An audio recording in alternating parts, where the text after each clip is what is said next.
We got Triple H coming into the studio. H. Very busy day. Triple H. Hey, hold on. Fuck, Bill, what are you promoting? Because it's going to get really... I'm in Count Basie Theater, Red Bank, New Jersey. Tonight? Yes, tonight. All right, and Patrice has got the big Comedy Central special tomorrow night at 10. And now we got Triple H in studio. What's up, man? How you doing? Look at you all shocked. You fucking don't age, brother. I know, right? A few years go by, we see Triple H, and he looks like the same exactly fucking guy. Get all kinds of work done. Sitting here looking healthy, sir. Looking very healthy. The work done, huh? Yeah. Very, very healthy, man. Yeah. What are you using on your skin, man? Botox. Looking nice and healthy, my friend. And you got to dress like that in the morning?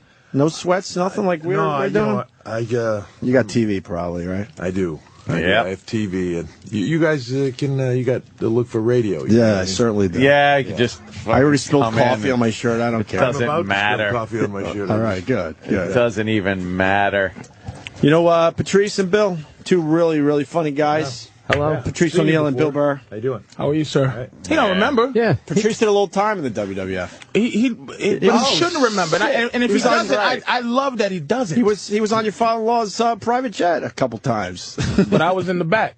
Really? Who'd you work for? For Steph? I was. They were hiring writers at the time. Oh, okay. So I was like, I don't even want to.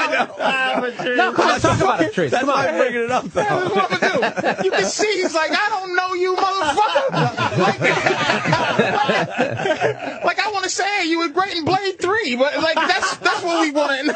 But I was on the back. It was the most fun. You know, people in this world. It was fun. It was like you were on the plane because at that time, all the. You know, the Cocoa Bewares and the Brooklyn Brawlers. Brooklyn Brawler. They have to take a cab to the next thing. It was Triple H. Yeah, who and he was Triple H at the time too. He wasn't Hunter Hearst. He was Triple H at the time. Mm-hmm. It was the Undertaker was on the plane, and it was one more Biggie on the plane at the time. And then the family. So I sat in the back, and one of the guys who had been there for a couple of years was trying to get me to be like the butler, like one of the other writers. And I go, I don't give a fuck. And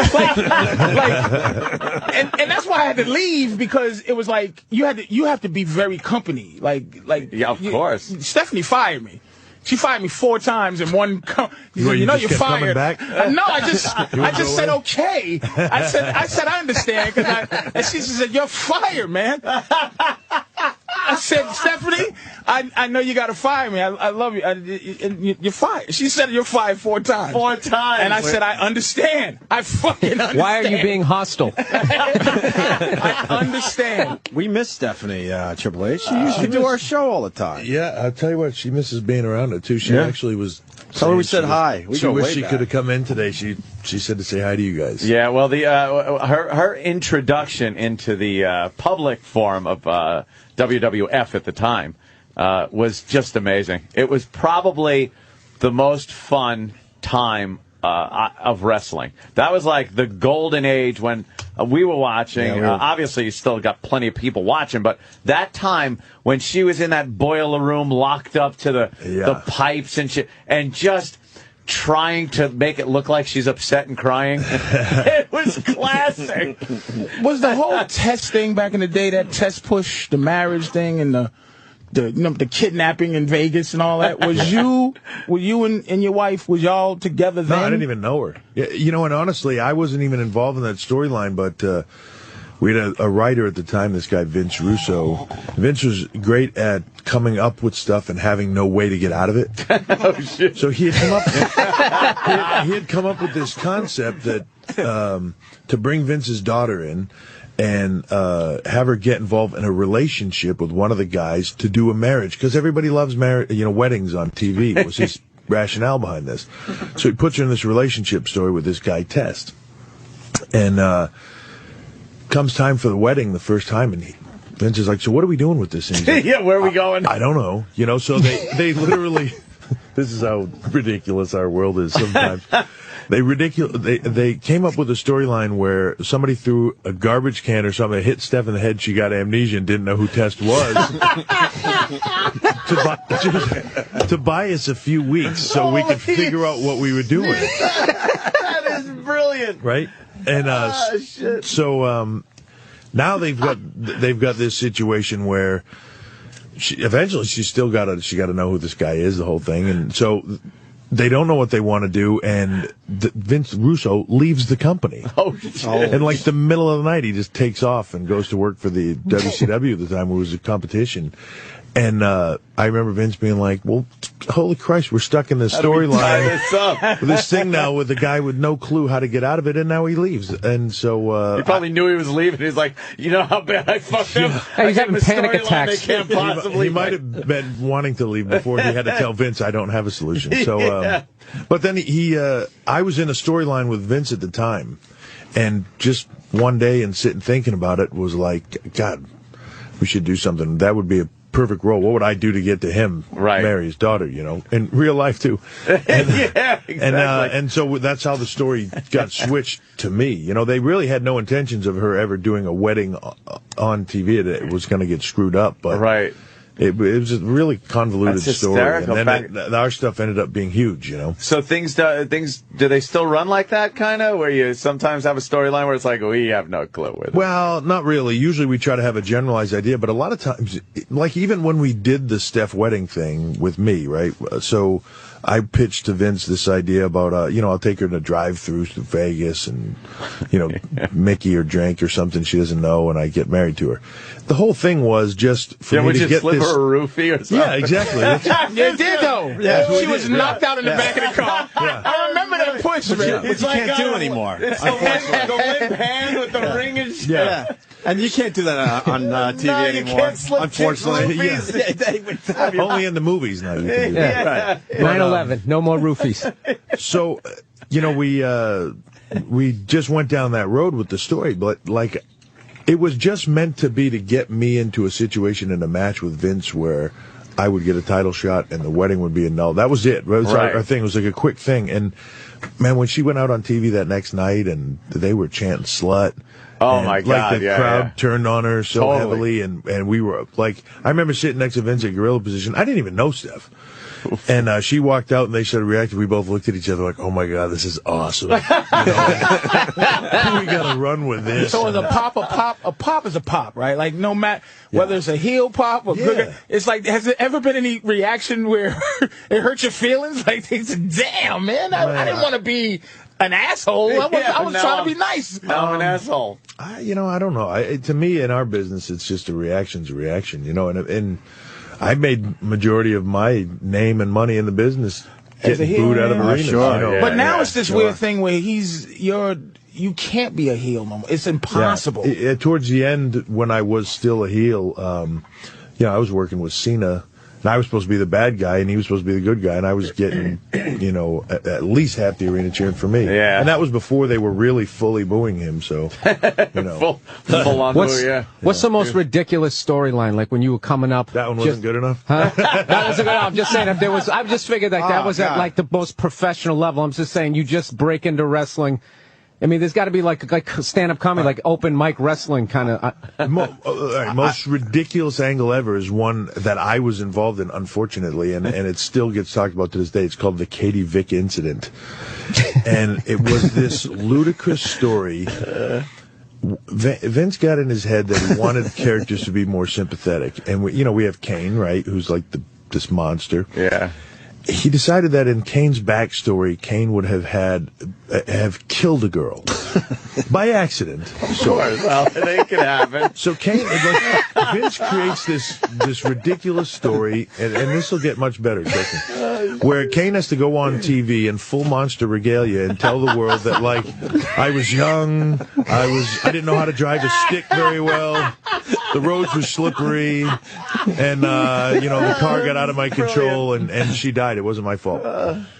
Unfortunately, I'm in a storyline with him. I was champion at the time, and we were wrestling over the title, and I'm in a storyline with him. So now Vince gets obsessed with us bringing up this dead girl to Kane to the point where hold on, you're about to really love it. To the point where he comes up with an idea where I am supposed to dress up like Kane and go to a funeral home and have sex with a corpse in a casket. So the whole way there now. He pitched this shit. The whole way, I'm like, this is the dumbest thing I've ever heard. But so the whole way there, I'm trying to like convince him, Vince, we really got to make this funny. Like this has to be very funny. Like I'm really making a joke out of this. No, it needs to be dark and it needs to. No. So like, we already got that with the necrophilia. Yeah. Might want to try to lighten it up now. So I'm not even married at the time to Steph or anything like that. We literally go to a funeral home where we rent out one of the rooms. We have a casket with a dummy in it. I'm in Kane's mask and stuff. Holy shit. And he, you know, have the guy that is eventually going to be my father-in-law yelling at me to have sex louder with the dummy in the coffin. And while we're doing this, I'm in a skin-colored thong on top of a dummy in a coffin. In a funeral home, and the guy from the funeral home, the mortician guy, opens up the door, sticks his head in, and he's like, "Could you guys keep it down? I got a funeral." Oh, shit. That's a ridiculous storyline, my friend. Oh, damn. Yeah. It's awesome. Wow. But Vince don't. From the 2 or 3 days I was there, you just. I had enough to see. It was amazing. It's really like he doesn't pitch. Like I don't know the hierarchy of the guys that like really get a lot of stick time and they get the stars. They could say, Vince, I ain't doing that shit. I don't know, but I know I saw one guy, Tiger Ali Singh. He had a turban and he was begging Vince.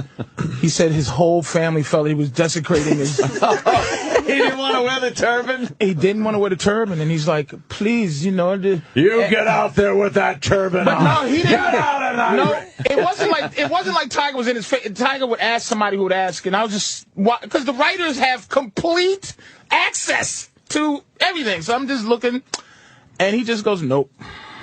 He's going to wear the turban. And this guy is like, my family hates my guts, my religion, and I just go... That'd be like, now put the bone through your nose. I told you on the show, though, that he's there's only been 3 people in my life that I ever met that my dudes and anybody that my heart was beating. And I looked at him like, holy shit. Powerful. And he was one. Me, Vince, who's the other guy? It was Jordan. It's too bad. Jordan, Bird, and then Vince. You met Bird. Well, I used to work at Boston Garden. Fucking A. But he never talked. And all 3 of them never talked. You just felt. Right. Yeah. You felt that shit like that. Vince does have an ominous presence. But he listened. He was like, this thing that was amazing. He was the best listener I've ever seen in my life. He never, as you in his writing things, he never made. You would suggest something that probably was ridiculous when you think about it, but he would never say that was stupid. He would always sit there. Hey, he greenlit the coffin thing. Yeah, I was gonna say, yeah. Vince is a big believer in there's no dumb ideas, or he'll take a stupid idea and turn it into a good idea. Yeah. I mean, he's really big on that. And let me just say that I know that kid, and if he was saying he didn't want to go out in the turban because he was desecrating his family and all that stuff, he was so full of crap on every level. That I guarantee you, Vince was like, he's full of crap. He's trying to get something else out of it. But I didn't tell a story. I tell a story based on Vince was a fucked up guy. It was based on just the boss thing. You know what I'm saying? Truly the boss. It's just. I always say it like this. To me, he's the general. Where everybody else that works for him, where the army and the lieutenants and all that stuff, he's a general. And eventually he goes charge up that hill and die, and you go, all right. And you do it. Who were we talking to recently? We're trying to figure out what Vince does for fun. Because he works all the fucking time. What does he do when he's just not doing the wrestling thing that something he likes doing? He works out. That's it. Yeah, I mean, he literally, he's 65 years old. He will work, like, he'll get to the office mid-morning sometime. He will work sometimes until 9 or 10 at night. And then he'll go downstairs and he'll train. And he'll train for a couple hours, and then he'll either finish his emails or he'll go home. He sleeps a few hours. He's one of those people that just doesn't sleep a lot. He'll, for weeks on end, he'll just get 3-4 hours of sleep or whatever, and then he'll crash for a day, and then he's back on track. His work ethic is unbelievable. Like, just as an example, this week we came home from, we were in San Diego on Tuesday, and we came home. Now, sleeping on the plane is not an option. So, like, we flew home after the show. We got home at, like, 7 in the morning. He's back at the office at 10 o'clock. Now, back at the office. But, Sam, weren't you saying something about Vince? Was he out, or? Yeah, Sam. What happened? What is Sam? Sam got weird. I just want to know. Where you going? No, he was. He's back now because he was on TV. But for a while after the Nexus took him out, I'm sure he was hospitalized or something. Right. Even Triple H is embarrassed. Yeah, he was in a coma. Right. That's when he must have been when he was crashing. Yeah. He was wrestling. I know it's been here since a while since I've been here and stuff like that. But last time I was here, he was making out with homeless dudes and stuff like that. Yeah, Has something happened to him since then? 'Cause he seems to have gotten dumbed down a little bit. He really has. What do you mean?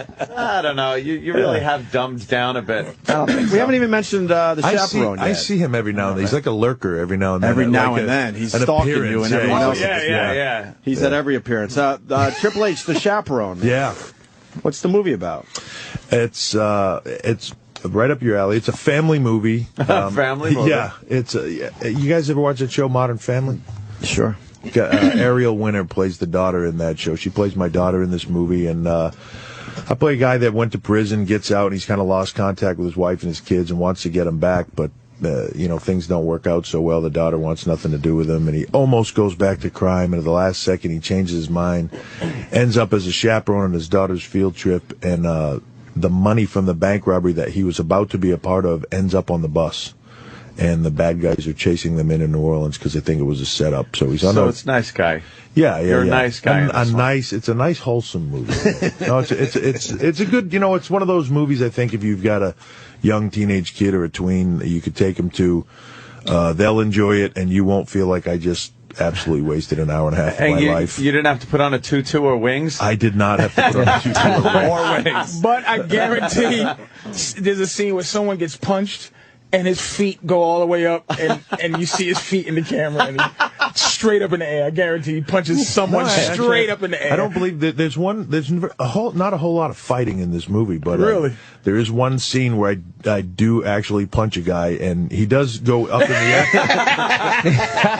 air. But in all fairness, when we shot it, I shattered his nose. Oh shit! Oh, you fucked up? That's some Jean-Claude Van Damme shit. You made a bad mistake. A little too close on the tight shot, and I caught him right in the end of the nose, and that was almost a slight case of murder there. That whole bone up in the nose thing there, my friend. You got big fists. Yeah. Good thing we got it on that tape. Now, are you done? No. I'll be back shortly. Just took some time off. I made 2 movies for the company, and then I tore my bicep.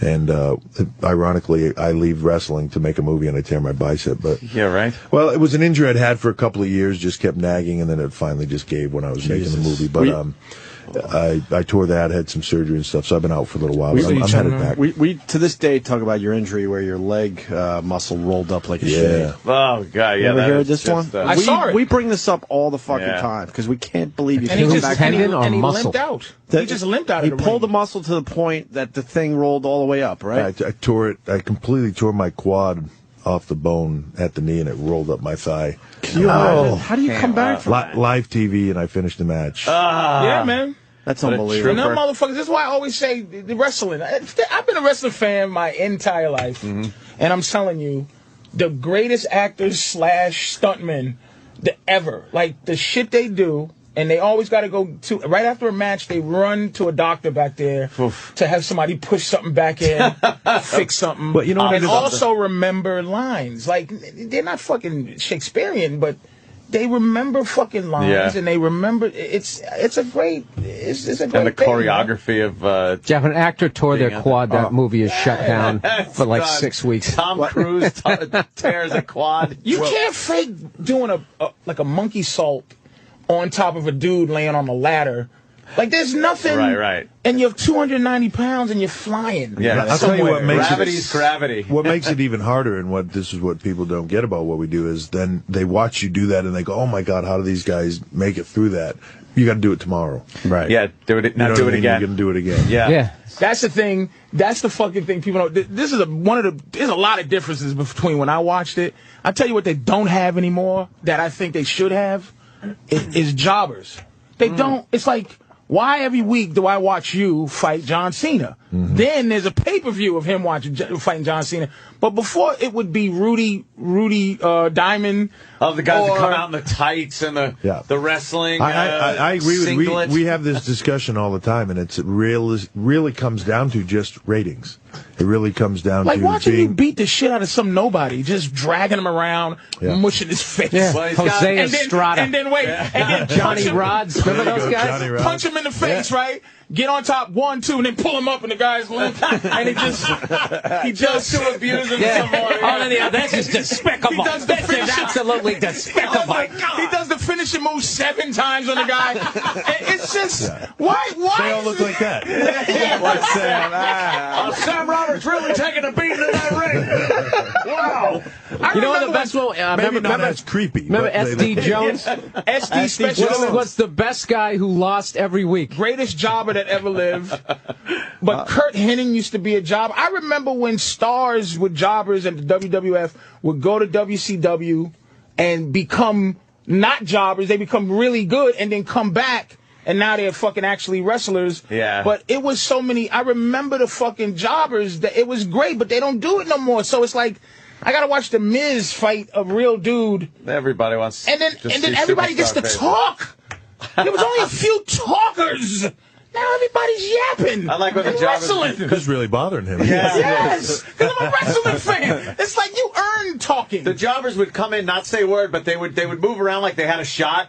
They'd be like, like Very cocky. stretching. They were the only one there that didn't know they were about to take ass whooping. Yeah. But they, for the first couple of minutes, they would win. They would be winning, like, oh my God, how is this job? And then it would putting one turn. over? And then, it would turn. I love that. Never saw that coming. Never saw that coming. Where's Shane? Like, what happened with Shane? He kind of he took just off decided on his own. Yeah, he decided he wanted to go out and try to make his own way and do his own thing. But we thought he had something. When he came in here, we're like, okay, you're leaving wrestling. What are you doing? And we thought he was going to announce some big, job. Politics. Something. No, he's trying to do his own thing. He's got a couple of gigs going on. He's got like a company that represents athletes through Europe, and like he's got a bunch of golfers and stuff. Oh, so he's doing all right. And then he's also he's creating a company that is going to in China. There's no pay-per-view distribution. And he's trying to become the platform in China to distribute pay-per-view. Which, that's one of those things, if it hits, it's huge. If it doesn't hit, the difficult thing about it is it's a communist country, right? So you have to be careful it's how you do Chinese. You stuff, got to go over there and deal with them. Right. Yeah. Eventually they can say, this is great. This is ours now. Thank you Yeah, very thank much you. for coming. Take a hike. Yeah. And then he's going to Then he's going to be knocking on. muscle him right out of the country. And he's going to be knocking on Vince's door. He's going to have to live. So let's be honest, sir. Oh wow, we got how awful is this idea? How much are y'all begging him to just come back and stop this nonsense? I hope he's successful. He's trying hard, and I understand that trying to make your own way and make your own name. His dad has to leave WWE Yeah. to him. It's destiny, man. Patrice, we have William H. Macy outside, and he only has a few minutes. So how are we going to do this? Triple, you want to stick around? What do you want to do? Sure, I'll hang. All right. You know William H. Macy? Yeah. Yeah. I thought you were talking to Patrice. Get him in here. William H. There he Macy. is. How are you, doing, sir? Hello, sir. All right. We got a full house today. Yeah, I know, Triple right? H from Very the busy WWE. You got Patrice O'Neal, very funny comic. Bill Burr, very funny comic. Anthony, God damn, how you Opie. doing? What a head of hair on you. Jesus. How about Pleasure to meet you, sir. Dressed just like the show. Yeah. Yep. Yeah, that's definitely. I would assume that is hair for the role. I would assume that's hair for the role. For Shameless. But that's good that you could grow a head of hair like that. The ladies like it, I gotta say. I don't doubt it. Yeah, my wife. You're like, damn, I can't grow hair like that anymore. That's the best part of being an actor. No matter how you look, you can say, no, it's just for a role. yes, for a role. That's good. Yeah, the reason I'm so toasted in the morning is for research. It's research. I was reading something. Obviously, your character on Shameless drinks. Yeah, drinks a little bit. A little bit. A little bit. Now you stopped drinking. Volume. Yeah, turn up his volume. Someone roadie that mic. E-Rock, help him out. Help out William H. Macy. Shouldn't have to do that himself. He's a big star. Well, yeah, his character drinks a little bit. Yeah. Yes, I've been known to drink a bit myself. I'm taking a little bit of a break for it. It turns out I like drinking a whole lot. Yeah. Yes. Like, because I was reading that you kind of stopped and you're a Scotch man? I do like Scotch. You like a good Scotch? You can tell by the color of my hair. Yeah. It seems to do the follicles well. Every once in a while I think it's a good idea to... I've suddenly realized I have limited number of brain cells left, and perhaps I should marshal my forces in just kind of twilight of my... Twilight. Well, you seem to be able to work. So it must not be out of control. What was the first part? Well, no, he's able to work. He has a great body of work. I mean, it's not like it's getting in the way. Well, it's great to play a character that's lit up all the time. I mean, for the first time in my life, sometimes I'll hold the line so I can make more faces. I'm not kidding. Yeah. It's a great thing. Frank, the guy I play, is a drinking alcoholic. He's an addict. He'll take anything. So every single scene is just... there's no wrong possible in that role. Are you going to get up off the floor and act? Because I'm early in Shameless. The first couple episodes, you don't see William H. No. Well, you see... He's on the floor sleeping. And I'm like, what is he going to... It's his show. When is he going to start acting? It's a contractual thing. I said I want to get a lot of rest in the pilot. No, I bring that up because everyone says no. It becomes you're way more in it. A lot more. But I'm only 2 episodes in, and so far, the rest of the characters went to Canada. Yeah. Dropped me off in Canada. Yeah, the rest of the characters are holding their own certainly, and William H. Macy shows up to sleep on the floor. That's so far what I've seen. My entrance into the series is unconscious. Yes. Mumbling. You've made the big time when you can sleep and get paid to go. That is the ticket right there. Yeah, is that what made you sign on? You're like, all right, I get to sleep for the first 3 episodes. Totally chill. We're just beating him up. He's a great actor, obviously. Shameless is based on a British show. I did not know this. It's a great series, too. Same title. Yeah. And we've got some of the same people working on ours. The creator, I think Paul has been helping with us, and the guy that directed their pilot directed our pilot. Mm-hmm. It's at once the same and completely different. Right. It's an American version, and I believe, like The Office, it's a successful transfer. Yeah. Are you glad it's not on a network, that you're able to really go the full distance? Because sometimes shows seem like they have so much potential, but they put them on a network, and it's like, come on, I want to hear realistic speech. I want to hear some real language. It's a double-edged sword. On one hand, on the networks, you make the serious money because they do so many more. But you're right. Having written for television a good bit, it's tough. You can have no language, no drinking sex, for the most part. Yeah. Right. I once wrote a thing where a 14-year-old girl was smoking a cigarette. They said, "You're joking, right?" Yeah. Yeah, that's wouldn't even consider it. Like it never happened. Yeah, 14-year-olds. There's something about just taking reality out of network television. I know. Which is not only can insulting. people not smoke cigarettes, but if they do smoke cigarettes, they better die. This Shameless, they're smart too. It opens up with William H. Macy's teenage. Is she a teenager? She's probably in her early 20s, I guess, running the household, just walking around trying to get everyone ready because he's irresponsible. He's drunk somewhere, and she's walking around the house in just a t-shirt, no bra, and I'm like, okay, I can handle this show. Oh, she's very fine smart. looking. Emmy Rossum, she's the. And then she's naked by the end of the first episode with the guy from the club having sex on the floor. I should warn you already that you're going to see me naked. Too. I was going to bring that up. That's the one episode I saw. My girl was like, "Yeah, William H. Macy's in this." I love this guy. Sorry. And then I see your ass, and I'm just like, Jesus Christ. It beats working. I thought it was bad enough in his boxers trying to get out that window. Is this in the hotel bar? That was great. Okay, all right. We're trying to hold back. We're all huge Fargo fans. Who isn't? Huge Fargo. Great line Heard in it that. 1,000 times. They say, Mr. Smith? They go, who?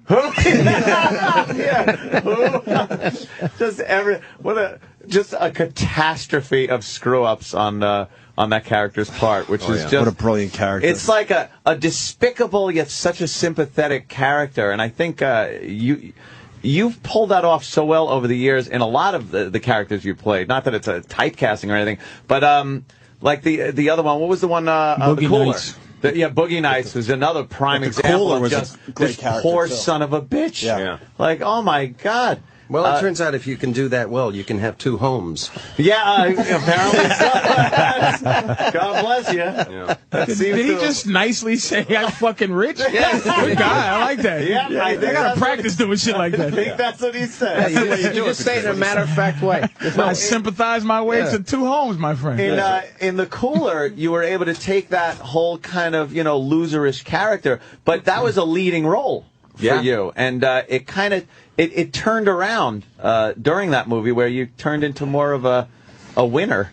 Well, Are you a method actor, by the way? Are you like, when you working, are you like a drunk guy and I can't, like, when the guy says cut, you're not like, hey, so I like life? Or are you like still fucking drunk guy? like, were you Fargo the whole time? You was in Fargo? no, I don't do that, and actors who do that are really boring to deal with. Tell a joke or something. I know, it's just acting. It's not. You don't have to be. I've never Don't take yourself so understood that. seriously. To me, I made a few movies here, and there's so much waiting around. You would be off camera more in that character than you would be on camera. I never have understood some that. fun. I can't have fun. I have to stay in this character. I'm a serial killer. Yeah. And it doesn't help. Doesn't help in the end. No, it's exhausting, and it doesn't help. It just annoys the crew. They probably want a human being there to deal with. And the most important fact is you can still have 2 homes without it. See? So- It seems to have worked. I got to ask you something we were all curious about in Boogie Nights, the line you said, whether it was a flub or not. She has an ass in her cock. That's right. Was that a flub? I did take 1. I said it correctly. Take 2. Paul Anderson said, you said ass in her cock. I said, I did. I'm so sorry.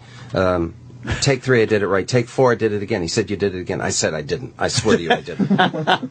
So it ended up in the film. There was some hidden truth in it, I guess. Well, a cock is a pussy. Like it's a street lane. Since when? Right. Wait, who you been talking to? I'm telling you, pimp talk. A cock is a twat. As the official brother of the room, Yes. he's telling I'm just you. telling you. That's White why they people are kept going to it. pick up on this. I think in it was 2 more years. like- Yeah. That's a 2-year buffer period we got to go through as white people to pick up on black vernacular. So William H. Macy was ahead of his time in that fucking movie. No, He's trying to help you out, William. That would be something that character would have done. It's like screw up because Yeah, they're just so angry. frustrated in that moment that you're Yeah. screwing up. I think that was probably more of the angle they were going for there, Patrice.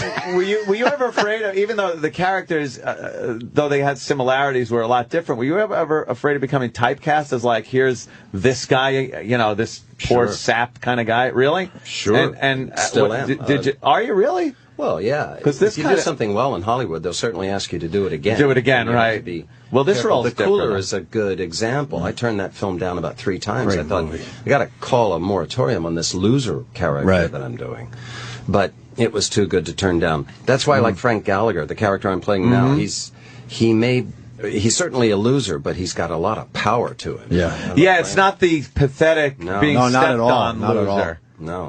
That you usually play. I realize we haven't even really explained Shameless. In your own words, what's the show about? It's tough. I play Frank Gallagher, the addicted alcoholic parent of 6 kids. They make their way through the world as best they can. Hilarity ensues. Trying to get guidance. I'm from, on board. I'm the going to likes watch. of you. That sounds I good. gotta say, it's great. It really is a I great don't show. like anything, and I particularly usually don't like the stuff I'm in. This is fantastic. So was that your reaction when you first got offered the project? I mean, because I would think that you would just have a stack of scripts outside your door every day. I'm glad you think that. No, that doesn't happen. Really? Outside What level do you 2 have doors. to get to? 2 doors, Bill. 2 doors on both coasts. Right. I think there are about 4 actors in the world that have the choice of anything they want to do. I'm not one of them. No, I liked it immediately. I read the script by John Wells. It was a fantastic script.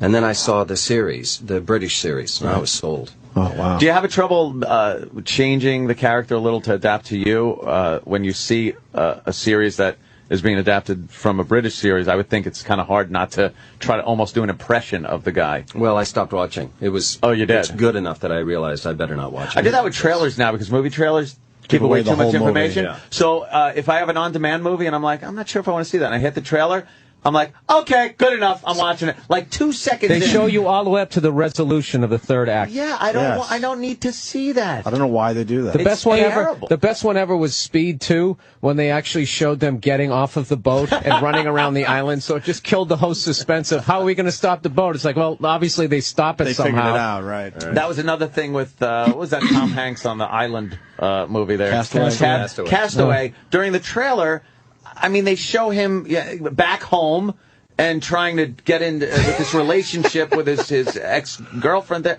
It was like, well, they show the oil tanker picking him up. No, he gets off the island, and the whole thing that he's going to kill himself or something, not sure if he ever gets or off live the there island. Forever. Right. It just trailers. They really have just destroyed movie watching. And if they don't destroy it, our neighbor will. Is there a Hollywood? Is there a Hollywood stigma to doing TV after you're doing movies your whole career? Do they look at you like I can't help it, but I look at Christian, what's his name there? Slater? Slater, like, uh-oh. No. Like you know what I'm saying, but is Hollywood look at it like, oh, shit, William H. is doing, he's on Showtime. Could be. Definitely there used to be, but in all honesty, I got to say right now, I think the best stuff being done anywhere is being done on television. Yep. I got to agree with you. I see the little indies that come out. Every once in a while there's one that's great.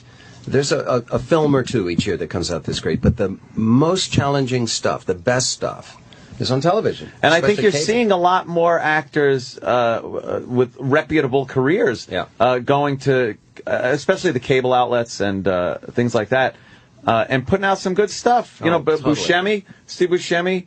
He's fantastic. Going to his show, Boardwalk Empire. Also, I really like to act. I like to do it a lot. And when you do a TV show, you get to act a lot. And as you were saying, when you do a feature, you get to sit around and wait a lot. Yeah, there's not a whole lot of working involved sometimes. Yeah. Triple H has to go, but he doesn't know how to leave because all the mics are on and William H. Macy's talking. But we're here, you got to do TV because I'm a huge fan for him, and I really enjoy your work. Yeah, Thank you. But unfortunately, I do have to go. What show are you going to do?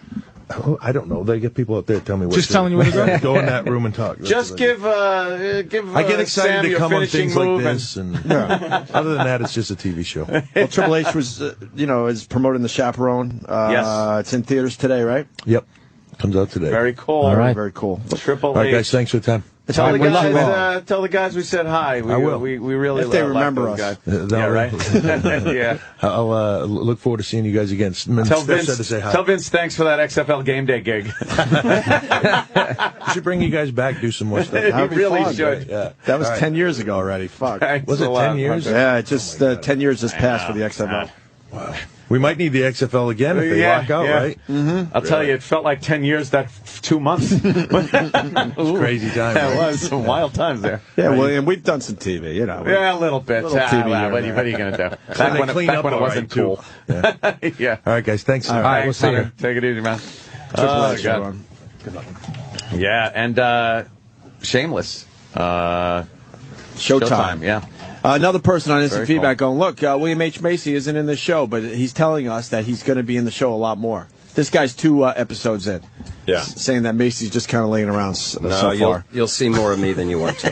I like the fact that you know what else is good about this time we're living in is on demand and being able to look at some of these shows on Showtime without having to be there and watch it live. Yeah. I mean, it's a lot more convenient.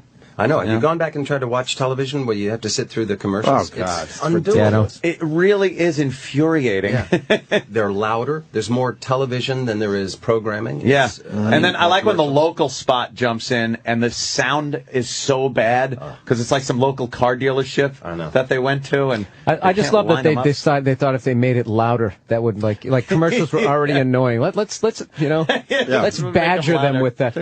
I've heard they actually do things now, because of TiVo, you don't get credit as far as like ratings, like TiVo doesn't count because they know people fast forward, and they have this thing now where if you fast forward, these advertisers, they have like ways of like when you fast forward, they'll still have their product, so you still kind of see it on some level. It's really gotten to a psycho level. That's why, hey, Showtime, gotta love it. Yeah, subscribe, pay for it, and you don't have to. Yeah, because you're not dealing with commercials. Yeah. You get the whole show. It's not like you're getting 20 minutes of programming and 20 minutes of commercial. Hate that, too. I know. Our show's 55 minutes long. My wife's on a TV show, and hers is sometimes 42 minutes, is an hour. Yeah. Who's your wife? Felicity Huffman. She's on Desperate Housewives. Yeah, of course. Listen, delicious. Delicious. You said your wife is Would delicious. you have got that without Shameless, you think? I don't know. I think Fargo got him that one. Yeah, Fargo. Fargo, baby. You picked the wrong show. Come on, we're all out of our leagues. We all know it. Just stop. It doesn't hurt to be married. That's great, man. Jesus Christ. She's also on Sunday night, too. We just barely missed really? with each other. That's good that didn't happen. Yeah, that would probably cause some... that would be another show idea. There you go. Some friction. Right. And I guess no haircut in the future. Well, You gotta live with that. I might do an indie. I got a couple of films. We're on our hiatus right now, so it remains to be seen whether I can keep. I'm sure they can make a wig out of that, like I don't know. a fucking Shameless wig. That looks pretty Wait, so authentic. he's keeping the hair waiting to see if there's another season.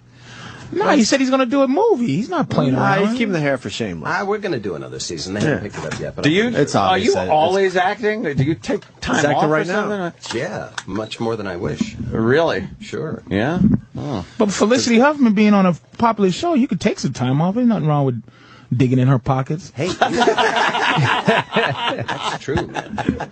Fall in love with a rich Y'all girl. get divorced, she's going to fucking get you bad. You might as well take her money now, save it, and give it back to her when after the divorce. I live in California, man. It's our money.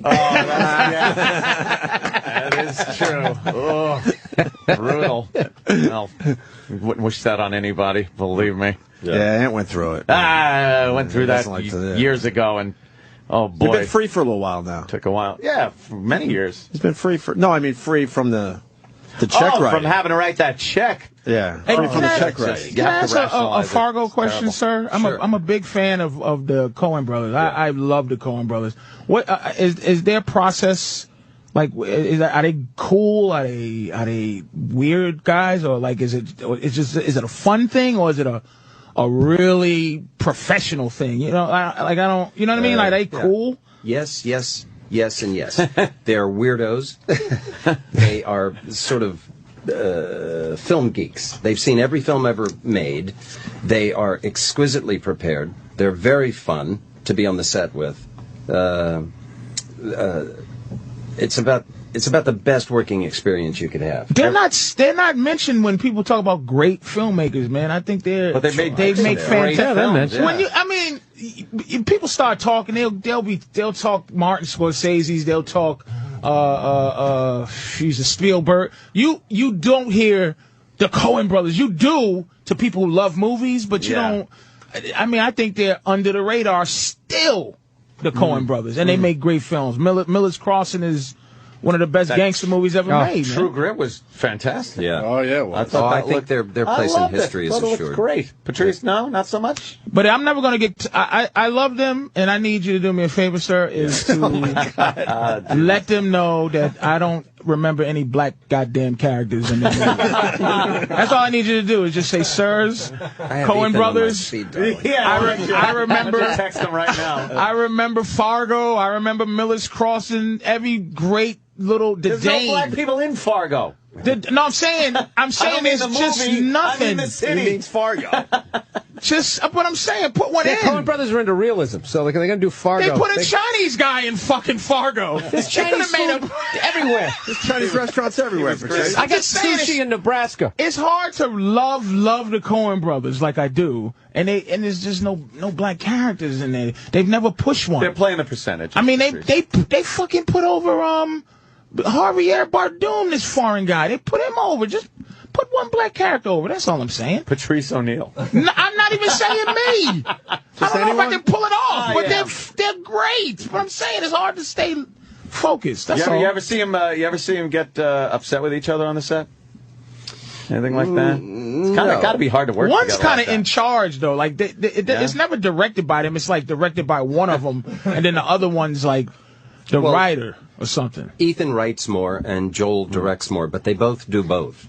I mean, they're amazing, man. They're damn amazing. And one of them's best. married to the star of Fargo, Frances McDormand. McDormand. She's amazing. Yeah. What a great incestuous business. I love this made business. Movies before they got married, though.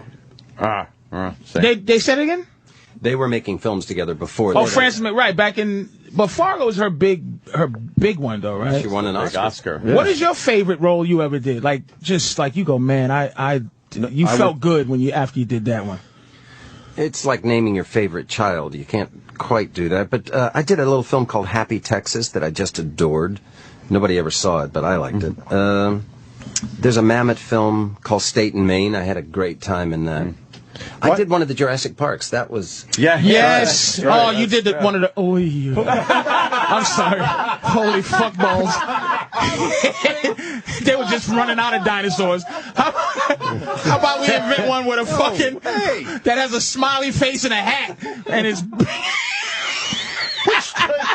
We're trying to make friends with this guy. No, I'm saying he knows. No, but maybe he doesn't. Goddamn knows.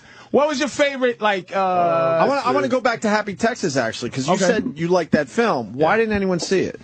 I don't know. Is it a film that people should have saw?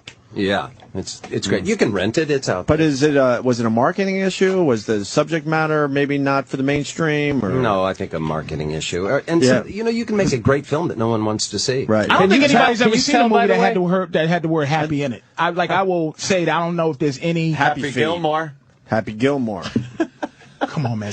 That's not fair. I mean, because happy in serious movies always turns into something very weird. Like, but that's can you tell? By the way, can you tell when after you've made a movie, when you see the marketing, can you tell at this point, going, "Oh God, they're not marketing this right. This is going to tank." Can you tell? As you're sitting at home watching, if you're excited about a movie and you're watching the advertising and just the way they're marked, like, did you know as they were marketing Happy Texas, like they're doing this all wrong? It took me a long time to get to this, but the people that do marketing do have a talent. Right. They're good at it. In the history of film, no director has ever said, I love the way they're releasing my film. It's just never happened. Okay. Yeah. Everyone's... But, I've seen it where I thought the marketing people tried to sell it as something that it's not, and that never works. Well, my point is that it's got to be frustrating for you. You know the movie Happy Texas is a really good film, and then you see other films that everyone's seeing, and it's a piece of crap film. That's got to be just infuriating as an actor. For a while, the independent film market was a viable market. Right. People would see it. But now that's... Because of the new technology, that's a mess. We have to unfortunately wrap up, but Shameless, I gotta acknowledge Joan Cusack is in this film. She's amazing. Cusack. She's an amazing actress. Is amazing. She's still a cutie pie too. And I'm being reminded because my girl's way ahead in Shameless. I'm 2 episodes in, and she's all in. And there's a scene coming up with you and Joan Cusack. Yeah. And a very large dildo, sir. Very large. This is how I want to end the interview. Oh, jeez. And Showtime, by the way, is making a real big push, to challenge the dominance of this whole. Well, they're doing great stuff. But there's a scene coming up there, William. Oh, there's a couple of scenes. Wait till you see how this thing ends. William H. Macy takes it in the poop shoot in fucking on Showtime, baby. He's got an ass on their cock. Yams it up the poopster. But it's from Joan Cusack wearing the big dildo. I know. This is how crazy this show is. I knew her when she was a young teen girl. I babysat her. I saw you do an man, interview where you discussed that. That's right. Thanks for reminding me. Wow. Yeah, Joan Cusack? You babysitted Joan Cusack? Yeah. And now she's giving it to you with a dildo. Cusack. That's right. Cusack. Yeah. What's her name? Q. Cusack. You lucky I remember some of these white people's names. You lucky he's not William J. Macy, motherfucker. Give me a fucking break. I know who she is. But used to babysit Joan Cusack. Yeah. Hollywood's a weird place. Now she's yamming something up his keister. That's right. That's fucking. And I'm hearing it's a very. That's hilarious. I'm hearing it's a very large dildo. That's something. Oh God. But this show, Shameless, I'm telling you, it's one of the best shows to come around in a long time. Sundays, 10 p.m. on Showtime. On Showtime. Goddamn, what can you say, William H. Macy? We've we've quoted you 1,000 times on and off the air. Oh, good, good. Okay. Yeah. Oh, jeez. It's my deal, Rick. That whole time, the anger with the ice scraper. I was just going to say that. One of the best emotional scenes without a word being spoken. Starts out just, I got to scrape I'm not getting the fucking money. Like, it's just perfectly done. It's a great film. And he goes all the way through the anger to then just the way you swing it, the sadness. You've heard it brilliant. 1,000 times. Absolutely brilliant. I'm sure you've heard it 1,000 times. When you're sitting on that bench in front of the door answering your son about what's going on, and the dead father's in the trunk, and you're just like, okay, no, everything's fine. I'm going to go to bed. Yeah, I'm going to go to bed. Just hope it all goes away. The guy's trying to get the numbers off the burnt sienna, whatever thing, and he just said, okay. No, I can't read the numbers. Yeah, all right, okay. I'll fax him right. No, I mean message him. Holy shit, it's amazing. It's great writing. That's Ethan. Not great writing. There's not a weak character in that movie, man. That's not like improvising any of that's. No, not I couldn't imagine anyone else playing phenomenal. that, though. It's phenomenal. You do such a great job that character just comes right off the screen at you. You do such a perfect job playing that. I feel like it's a poor comedy motherfucker. Is there a story, sir, of how you got that movie? Isn't it either somebody turned it down, you got it, or you fought really hard to get it, or? I fought hard. I was a workaday actor. I went in to read for a smaller role, and they said, do you want to read Jerry? And I said, yeah. So I went out into the other room, worked on it. They said, that's real good. You want to come in tomorrow? And I said, yeah. So I was up all night. Every actor I know was at my house running the lines with me. I went in the next day, and I read again.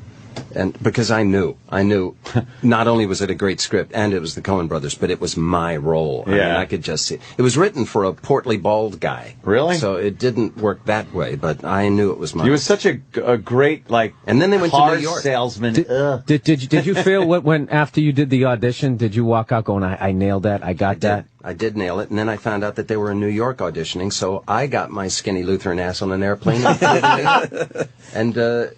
It's not an apocryphal story. I walked in and I said, I'm scared you're going to screw this up by giving the role to somebody else. I read again. Wow. And I said, I'll shoot your dog if you give this role to somebody else. Because Ethan has a dog.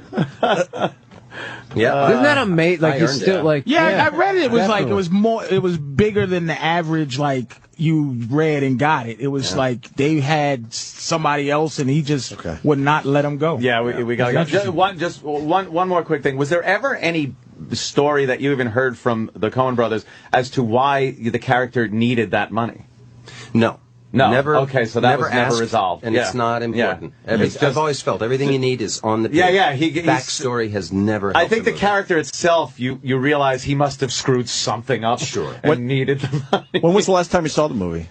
Like, we could put it on tomorrow and enjoy it again easily. A couple of years. I'll be perfectly honest. I was watching it last night.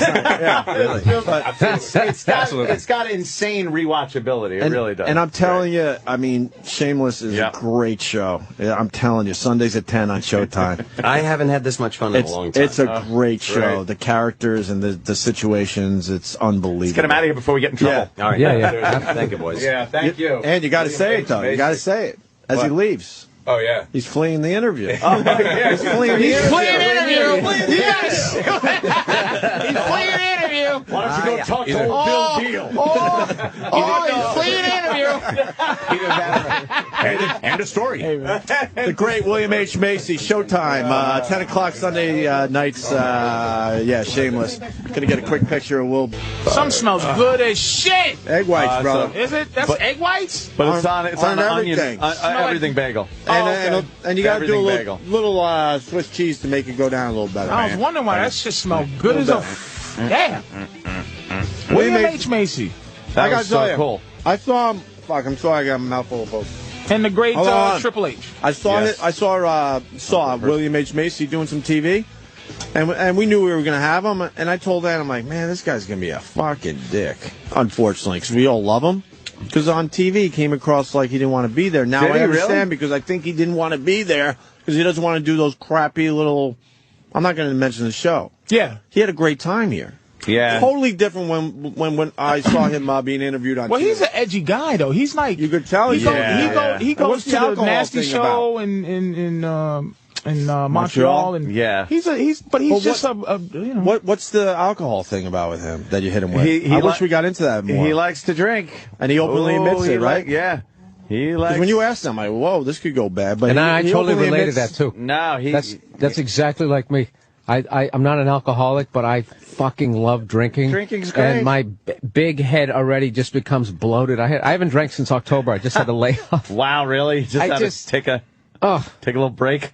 Dude, it's so easy to become an alcoholic in this business. I don't have to go to work till like 8 at night. So is basically a Saturday. It's never. You can just sit around in your pajamas drinking. Doesn't matter. Yeah. Oh, I'm hung. I drank too much. Oh, I'll sleep till 2. Fuck it. Yeah. Sleep right through the hangover. It's gone. But he openly admits that he likes the scotch, huh? The hard stuff. How do you not? Yeah, drink some That means he likes to get drunk. He's got a scotch face. When you drink certain things, like if you drink a Kahlua and milk, it's like you like to drink. But if you're drinking like straight whiskey, that's like you like to get drunk. No, it's more of a educated drinker, where you're cutting out all the bullshit. There's no umbrella. There's no mixer. Right. You're getting right to the stuff. You put one ice cube in the middle of it. You actually want to taste the burn. But is that okay? Yes. All right. So that's enjoyable. I mean, like. Yeah. All right, fair enough. It's like everything in moderation. But the thing is, the funny thing about scotch is the first time you drink it, it tastes like you're drinking out of an ashtray. It's the worst goddamn thing you ever had. Horrid. But after like 6 weeks of drinking it, you'll find yourself alone drinking one and going like, and just feeling your whole body relax, and that's a frightening moment. I've lived that. Out of the 14 people that I gave the gift you gave me, I opened on the Louis the 13th. The Louis the 13th. I opened on Thanksgiving. Oh, you did. Probably 4 people like enjoyed it in the manner it should be enjoyed. Appreciate it. You got a shot left for me, by the way? I have this much left. I held that shit like a baby. Like everybody had their glass, even people who didn't. I had to have one just to have one. What did it taste like? I don't know. That's fair. But I drank it down, and I said that fucking $1,700 liquor is down the system. Long time ago, a comedy club gave me and Ann Louis the 13th bottle of bourbon. Cognac, thank you. And how much is that a bottle? It's 100, and depending on the restaurant, it's easily $100 a shot. Sometimes a bit higher than that, even. If you go to a liquor store, you can get it for like $80 a bottle. No, like Johnny Walker Blue. It's like $1,800. It's cheap. It's like cheap. $1,800. It's like $1,800. Oh, okay. The empty crystal bottle that comes in, you could get a few $100 for like easy. 5 or 6. I had this thing laying around forever. I'm like, I'm never going to enjoy this. So I gave it to Patrice one day, whatever. But I always wondered what it tasted like. I held it like a baby, but then I opened it I opened it with a little wax thing. I read the whole history, kept the box. Yeah. I was actually nervous having it because when I first got it, it was all your back and forth, like you're teetering whether you was going to open it or not. It was all his fingerprints on it, like going, let me open it today. I think you could clone me with that bottle. So, yeah. Is this a special enough event? No, something better is going to happen in my life. You know what? I should have fucking polished that before I gave it to you. He's right. There's got to be 100 of my fingerprints. But I was wiping it, and I was like, holy, this is making me nervous. I had it put up, but I opened it. I said, fuck it, I'm opening it for Thanksgiving. Everybody got a little shot. And about 3 people, buddy of mine, I don't know if my mother even could. My mother's a wine drinker, and then the rest, it was like 3 people, and then one other guy said, holy shit. Was a Honduras guy, a guy from Honduras who fixes my walls and shit. He's a big-time cognac drinker. And he's like, holy shit. In his paint pants. And he had a smile on his face like somebody that enjoys good cigars, you know what I'm saying? So it was pretty. That's why I had to pass it on. I know I wouldn't have. But I don't know if it's smooth. I tried to drink, beer is just ridiculous to me. It's like I see how much people love it. When I try to drink it, it's not enjoyable. It doesn't. It doesn't go down beer. Wonderfully. Love it. Guinness is a tasty thing. Adult soda. Look, if I had to choose a drink, Guinness is like an adult shake. Guinness, right? See, that's what it anything is. I'm gonna say, that's a great malted drink. milk for a tremendous. Like, giving me the finger. Faggot. You drink. What's the other one I fuck with? Natural light. What's the line? Corona.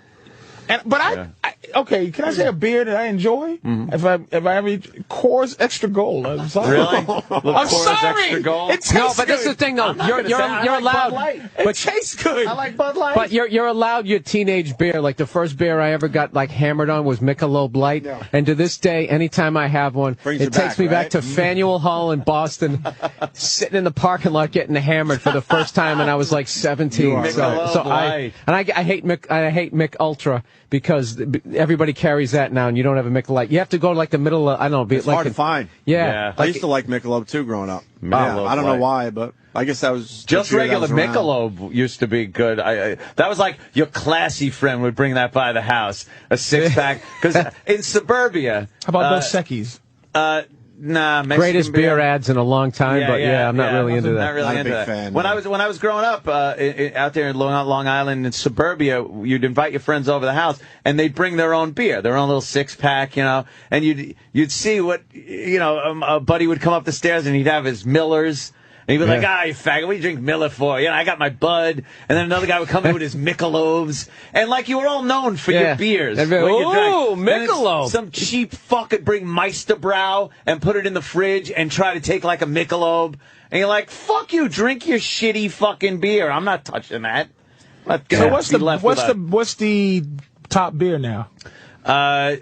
I don't know. Bud's got to be up there. But you know something? Your standard fucking issue Budweiser is just really Bud is so easy. No, but you're talking like a numbers thing. This is almost like stand-up comedians. Like just because someone's selling out the Spectrum. Yeah, because Sam Adams. Okay, so what's a beer that people go? Okay, thank you for bringing this. You brought it to a place where everybody's drinking beer. Heineken or above. Still Heineken. I would say. Yeah. Heineken, and then there's specialty beers now Sam that if Adams. you bring them, it's like Sam Adams. Dude, Sam Adams, the amount of people that they've probably knocked off the wagon, the way they sit there with those hops in their hands and stuff their faces, like, and those awesome beer glasses. Yeah. I just sit there going, you motherfuckers, I'm trying to go 100 days here. When Stop with these commercials. Jim Cook's in Germany, like rubbing hops in his hands and smelling it. And it's like, that must be delicious. And is this still some boutique thing, or they're big time now? They're not a boutique thing anymore, but they have a pretty small market share compared to Budweiser. But they're pretty big. I think they're doing just fine. I just don't get if you drink and then have to go. It just seems like it's not an enjoyable thing. Like apple juice is enjoyable. But that's like a rookie thing. Beer. That's like a rookie. Yeah. After a while, you get used to that burn, and you can actually start to taste the flavors. I'm telling you, that's when you start having a problem. It's like that Scotch thing. I'm telling you, it tastes like I just drank a liquid cigar, and then then it was like 6 months later or whatever, I was drinking, and it was just like, it was starting to take the edge off. Yeah, I was starting to feel like Lou Grant. Remember that? When he used to have that bottle on the bottom of the like how acceptable drinking was. That was a goddamn sitcom. Yeah, and he would pull that bottle relax, have a shot, and just would take out like a bottle of whatever. Honey, make me a double. I'm scared. Get home from work. I'm scared for Burr, man. I think you're going to drink tonight if we keep talking like this. No, I've gone like a long enough time. I'm not into weed. Like my girl gave me one of those pot cookies. Like weed is basically illegal. It's basically legal. Yeah. In LA, and she gave me one of those pot cookies. I just don't like. I feel like it's like compressing my brain. I just don't like it. I wasn't a weed guy. Is there something that liquor like when you have liquor? I'm not a liquor drinker, so it's like, so let's say a really hard liquor, with something like some kind of food, like you finish eating, and then it's like, this just like brings it together. like milk and a piece of cake, like you go, you go, mother. I'll tell you one thing, steak. If I have a steak or something, and a nice red wine, a Shiraz, like a fucking nice red Australian Shiraz wine, but not hard liquor. No, that's you got to go wine with. But I'm saying steak. hard liquor. Hard Is there liquor? something that hard liquor is enjoyable? I just can't believe hard liquor. Captain and Coke. That's sweet. Tastes like candy. No, I'm telling you, the more you drink, the less you put in it. And it's like vodka. Like all I want is a lime and the smallest ice cube ever. I want Belvedere. Yeah, no, I like. But that doesn't sound enjoyable, Bill. It sounds. Patrice, you're missing. You know what? It's good that you I'm with don't. Patrice. I need the mixer. This is the It thing. sounds like something you do. Like people who enjoy cigarettes, you go, I get it. I do get it. But I'm saying it's. You know, I'll equate it to stand-up. If you like stuff in your alcohol, that's like people who like a comic with like a catchphrase. You know what I mean? And like just drinking the alcohol, that's when you just like the real deal, the dude who can just stand there and tell jokes and fucking kill. It's the Richard Pryor of drinking? As far as like drinking. It's a George Carlin. Yeah, that's like the real deal. And if you have like the umbrella, that's more like the Carrot Top going down that road. I was gonna say like the mixers in a drink are like the props for a prop comic. And not only that's the thing that gives you the big hangovers when you have all that extra sugar and all that shit in there. It's obvious we're heading this way, but let's set it up officially. This is a little dangerous, though. I'm going to name a comic, and you give me their drink. Holy shit. You went Richard Pryor's pretty much straight up, right? I know Sinatra's drink was I think it was whiskey with one ice cube. Like how about we'll go with a like a Gallagher. We'll go easy. Gallagher's a slow gin fizz. Is Gallagher like a slow gin fizz? It's just all mixed. I never met him. To be fair to him. No, just taking their comedy. Okay. If Richard Pryor is like straight up like vodka, whiskey, whatever. I got to be a Shirley Temple with the red hair. A little Shirley Temple for Gallagher? No, for me, I'm saying. Gallagher, if you watch him, his old school, Gallagher did some goofy shit. But he was trying to say some political. So I would say he has something in the drink to sweeten it up, but it's not a girly drink. Some booze. Cranberry and vodka, I would say he's a cranberry and vodka. Gallagher never showed his audience that he's as intense as he is and as intelligent. No, he tried, though. Watch his specials. We broke him down on the show, if you remember, Patrice. Well, we didn't I think know. he's mad at us, by the way. Is he? Well, yeah. Because he's a fucking racist. And he said he's mad at us because he said we made everyone think he's a racist. Dude, I got 5 stories about him.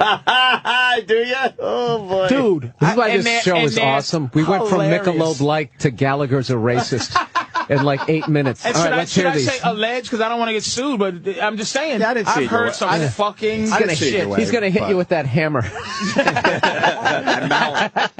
with my teeth on the sidewalk. Or give me another comic that maybe, and then we could make a drink up for him.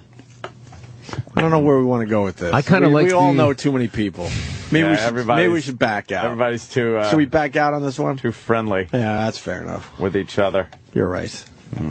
Yeah, let's insult their acts. That's amazing that you lit up on that one. Oh, there's a good angle. I'm trying to burn less bridges myself. So yeah, I mean, but I'm backing out. It's super simple. I'm off the bridge because you have some that come on, like dude. I know the ones I want to say, and I know what the drink would be. I mean, And Gallagher was a very safe.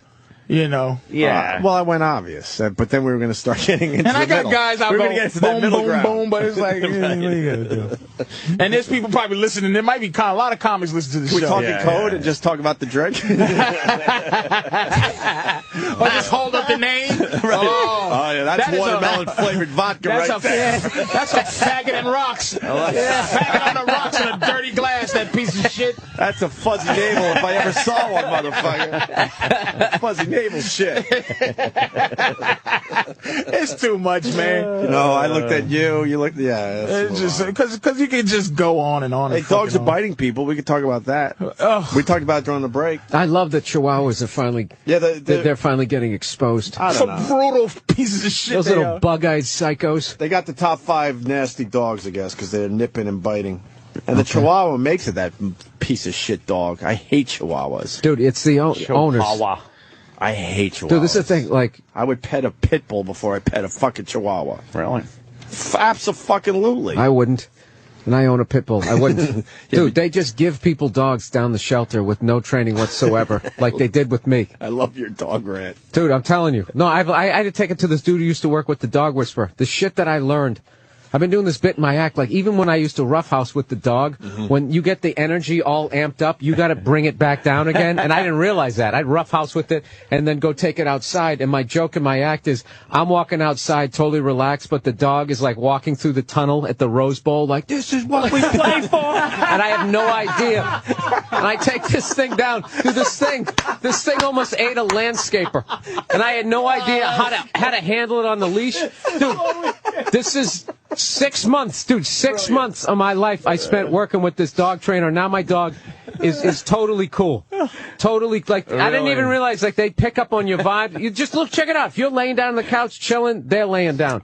But if you're driving down the street going, oh, this motherfucker cut me off, the dog's in the back. Yeah, fuck that dude. Like, he starts getting like that. Ever get one of those dogs then. I understand. No, I'm telling you. I understand on a much smaller level with my son. If I amp him up too much when I want to go to bed, I'm going to fucking pay for that. Yeah. So you realize, don't fucking amp him up if you want to go to sleep and the baby's you got to wear him out so they wear go him to out sleep. A little bit. Yeah. It's sort of but with you with the pit bull, you're fucking ramping him up and thinking he's just going to be calm when you leave the house. Dude, it's the best goddamn dog. Like the level with which I love this dog. It's ridiculous. What is it again? A blue blue nose. That's the color. Blue nose, right? Yeah. Okay. She's gorgeous. Well, that's the #1 dog that bites people. 815 bites in the New York area. 815, huh? But dude, it's not only the owners not know. People don't know. They don't know how to approach dogs. I had a dog. This dude comes up to my dog one time. He starts snapping his finger like right in her face. Is she friendly? Starts snapping. It's like, dude, that's smart. Yeah, it's like, dude, what would you do if someone was doing that to you right in your face? Yeah, you would hit the hand. So the away, dog right? freaks out and he looks at me like, oh, pit bulls. It's like, no, you. Right.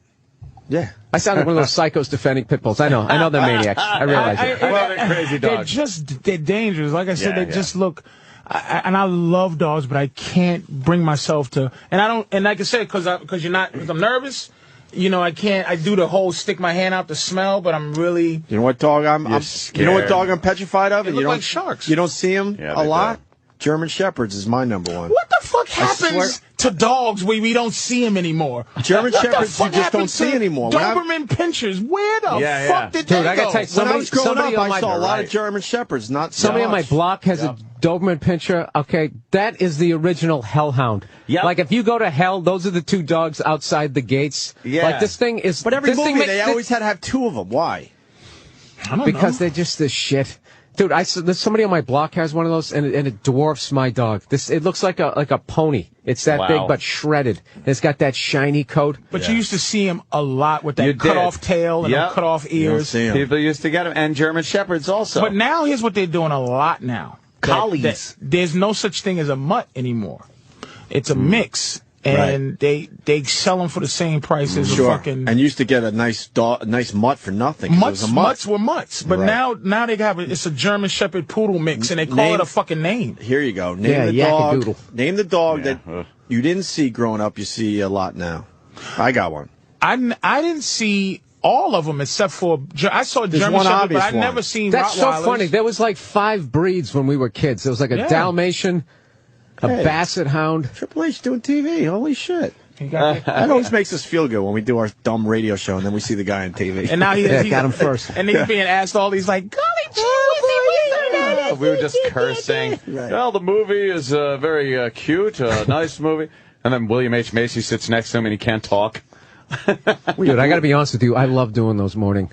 Do you? This morning because there's no pressure because you know it's not going to sell one ticket. Softball questions. It's not going to sell anything. No, it's all soccer moms. So what I do is I always go on there and I say something fucked up because I want to catch like the 5 people who would actually come and see me. Yeah, right. Oh, I see. Okay. Yeah. Like that's the approach because I used to actually try to soften it up to try to get these soccer moms to come and see me. No, they don't. They got kids. They're not coming up. Well, Triple H got a lot of from shoulder up. It's just a lot of shoulder. It's a lot of him. He's like from shoulder up. There's a lot of him, man. He's a pit bull. He is. He does. He has a pit bull head. Yeah. Like he was made for contact sport. you That should guy. name your next comedy special from shoulder up. Shoulder up. He is. By the way, we haven't said it in a while. Fucking Patrice, I'm telling you, I went to the taping and Anthony has seen it already. This fucking Patrice special is really good, and we really want to get the people watching tomorrow Elephant night. in the Room. 10 o'clock tomorrow night on Comedy Central. Patrice's stand-up special. I'm telling you, we're hoping this brings big things for Patrice. So of course. Make sure you check it out. Make sure you tweet about it before. Let's get everyone watching. What dog though? Growing up.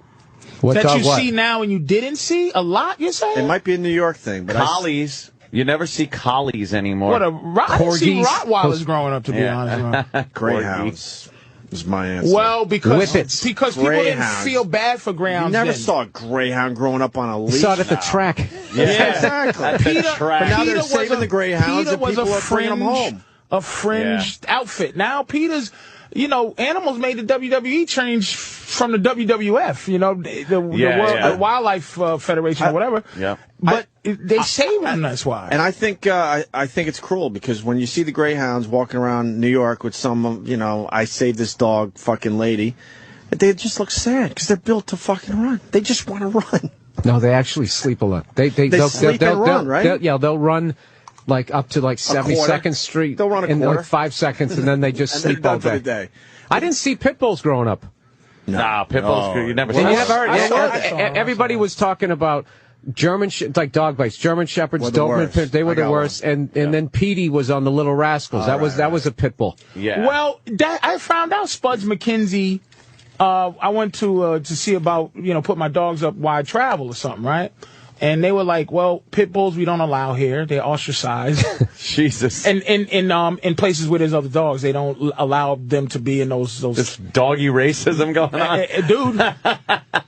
And Spuds McKenzie is more vicious than pit bull. Really? Whatever Spuds McKenzie is A bull terrier. It's a Yeah, bull bull terrier, bull dog, and they don't allow those dogs in with a. But I think That's a good-looking dog, though, man. what's Look your- at that thing. What's your least favorite dog? Meaning you go. It's the "God, little these ones. Dogs stink." Rottweilers scare the shit out of me. I don't know but why. least I don't like favorite. Jack Russells. I think Jack Russells they're are adorable. assholes. No, I respect a Rottweiler, but dogs I respect them, but they dogs just I scare hate me. are like the little yip dogs, like the Chihuahua, and those fucking rat dogs. I hate those fucking things. Those As ones a- that as they a give the personality, lion haircut to.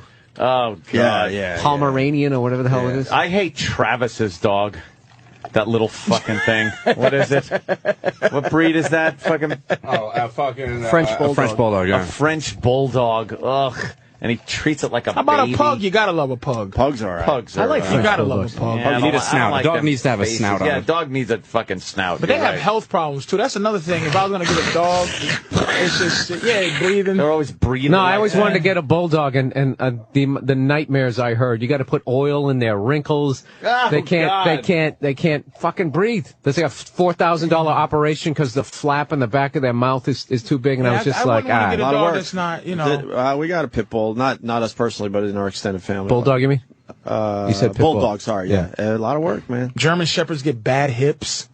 Yeah. I have a dog that gets diabetes. Fucking yeah. like its owner. Westie. What is that It's about? Westies get diabetes.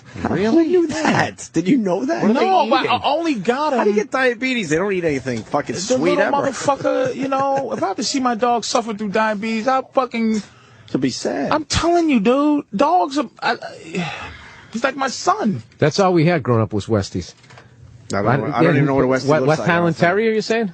West Highland Terrier, a little white one. Yeah, we didn't. That? Is that a Westie? Yep. No, see? French bulldog. Oh, yeah. Okay. Sorry.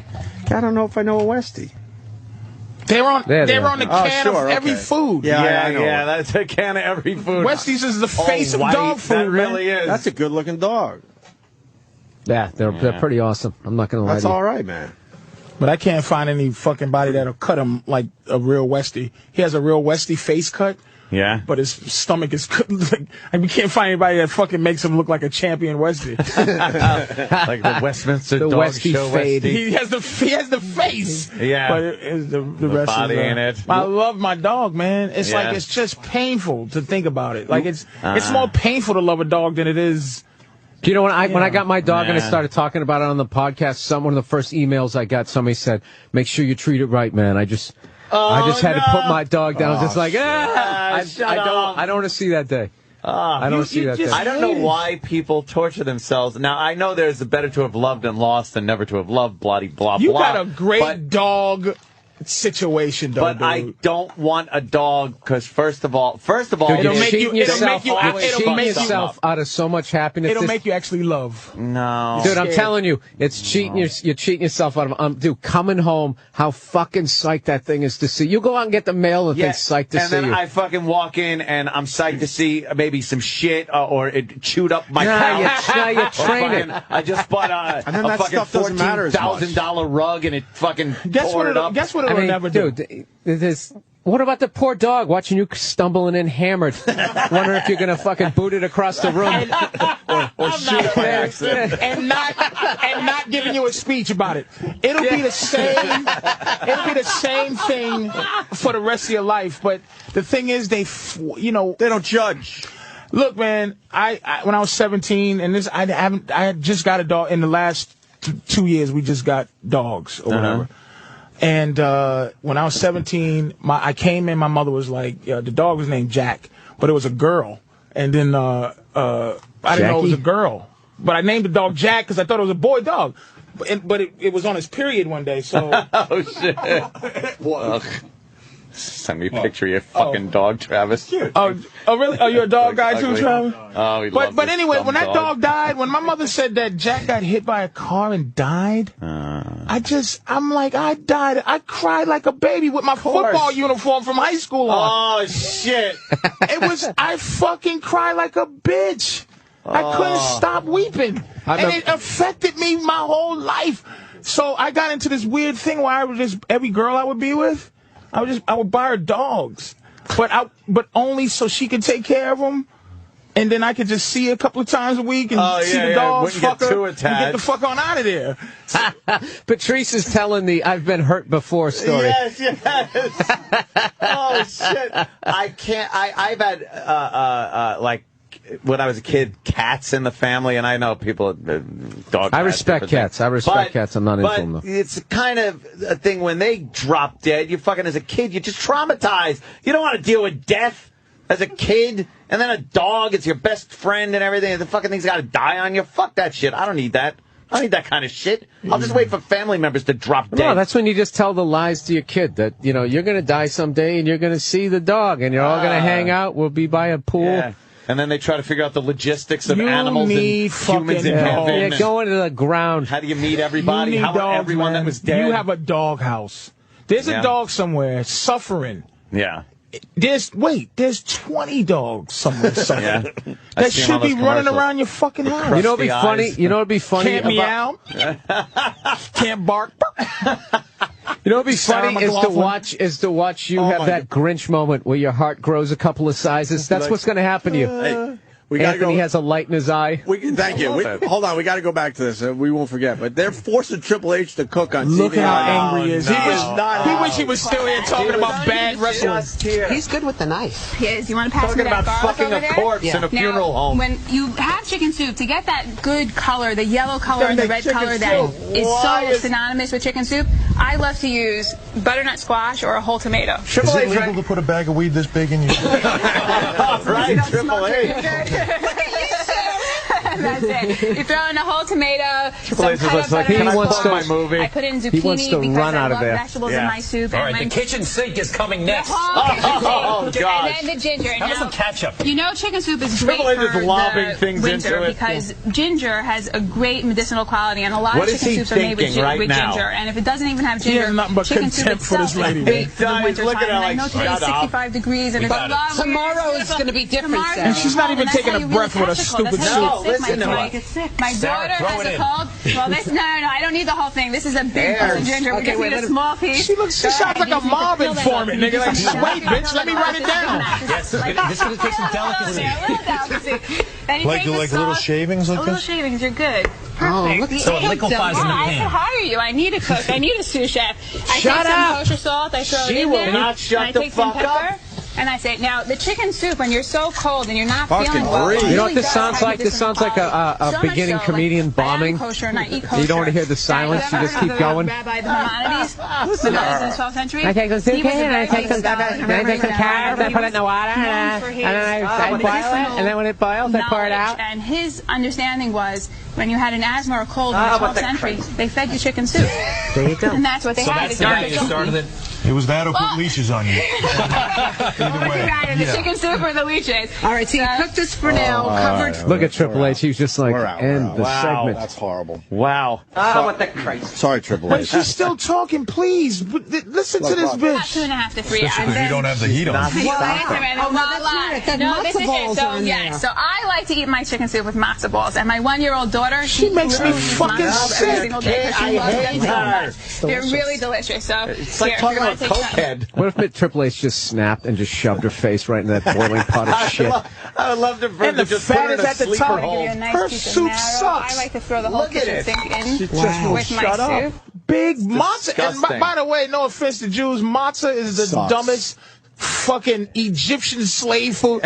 Stop sucks. eating the food Stop suffering. from when you were fucking, when Yul Brynner made you eat, motherfucker. Matzah is despicable. I'm just curious. Do I chew this part up or do I just? There's a big bone in it. Dog VH? Yeah, I do. It's great Yes. for them. I'm serious. Save them for them. They love Use them. the They're spoon. delicious. There he goes. It's everything. But you see that piece of marrow? I Yeah. take a saltine cracker. I spread it on that saltine cracker. Let me tell you something. It's better than chocolate. know how to party. It's better than chocolate. It's really Somebody very, very fucked her and good. came in her. They had a child with her. It's called The At-Home Chef with Sarah The Lasry. at-home gourmet. Sarah Okay. Lazary. Thanks so But much, it's Sarah. okay. It's great. Jews Thank you, are not Zach. really known for their great cuisine. Shut it off, dude. That's like heinous. It just gave me a headache. He's not going to eat it, though. Wait, can we just No, watch don't him not eat eat it. it? Eats the leeches. Dump it over her head. He's not going to please. taste it. Isaiah Whitlock, he's in that new movie, Cedar Rapids. Isaiah Whitlock Jr. Sir, Put it welcome. down. That's hilarious. He had the spoon in his hand and the bowl in the other hand, and he was like, He wasn't like eating doing that the thing shit. what you do with the spoon when you cool soup down, and then he just looked at it and put it down on the fucking counter. He Am I ain't off eating that camera? Can I shit. put this down now? It's like I'm in training. I'm not eating your fatty Oh, fucking shit. that lady but- made me sick. Yeah, the marrow, I spread it on a real cracker. Oh, it's better than chocolate. Better than chocolate.